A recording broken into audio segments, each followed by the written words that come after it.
Good morning, Your Honor. Sherry Greco on behalf of the people. Paul Irish on behalf of Ms. Bassett, who is personally present in custody, Your Honor. Mike Long for Ray Vigel is present. This matter's on calendar today for imposition of judgment and sentence. Ms. Bassett, the defendant, was convicted of all counts and allegations against her previously, and Mr. Vigel was previously convicted of murder and attempted murder in Department 10, and in this courtroom was convicted of counts 3 and 4, also attempted murders, and also various special allegations in addition. I understand Mr. Vigil's had sentencing this morning on his murder charge and attempted murder in the 246 in Department 10, and will conclude that sentence this morning for Mr. Vigil. I was in the middle of a Girl Scout sleepover when my dad called me saying, "Your brother has been shot." Something so innocent ruined by something so evil and cruel. I got to see my brother, who was always so tough and resilient, lying in a hospital bed with tubes and bandages covering him, a machine breathing for him.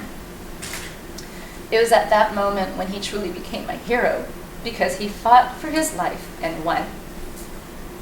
Raymond, you said in court how you were fighting for your and Tamara's lives, but you didn't have 4 bullets fired at you. Fighting for your life means having passion and fighting for something worthwhile, which is something you clearly do not understand.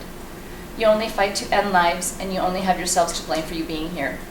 You may have temporarily taken away our innocence in this world, but you permanently took away your own freedom.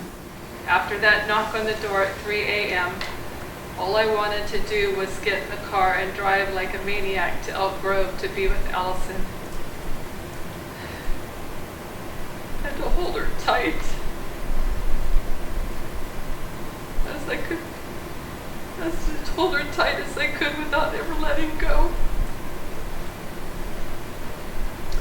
The next most difficult thing I ever had to do is to look in the eyes of her children and tell them Mommy would not be coming home ever. That Mommy was in her new home, heaven.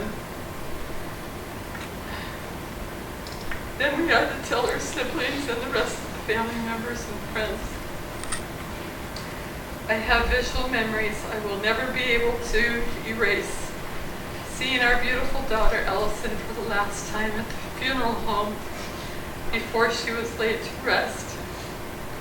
Watching Allison's daughter stroke her mommy's face and hair for a long time, and then finally saying goodbye to her mom.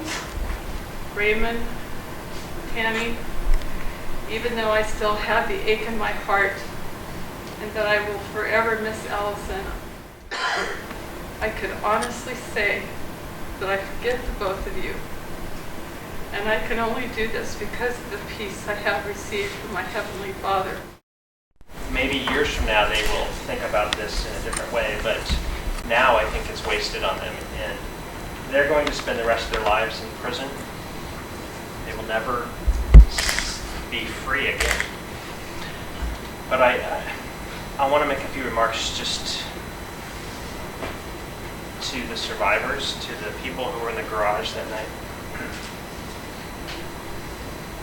You know, first of all, thank you for your words of beauty, words of love, words of anger, words of forgiveness. I'm always struck with the capacity of survivors to forgive people who do horrendous things to their family members. I admire that. Well, there is a time for anger. There's a time for grieving.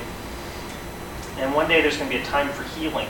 Maybe now you've begun that process.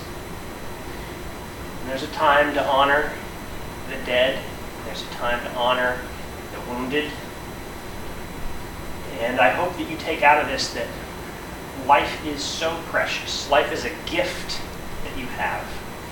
And that in a moment it can be taken away.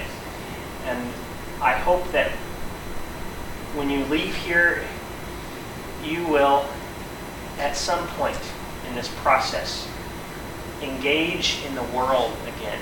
Engage in your community. Go to church. Struggle.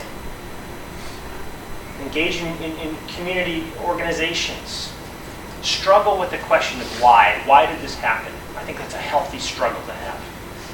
It is the court's judgment and sentence that she be sentenced to life without possibility of parole.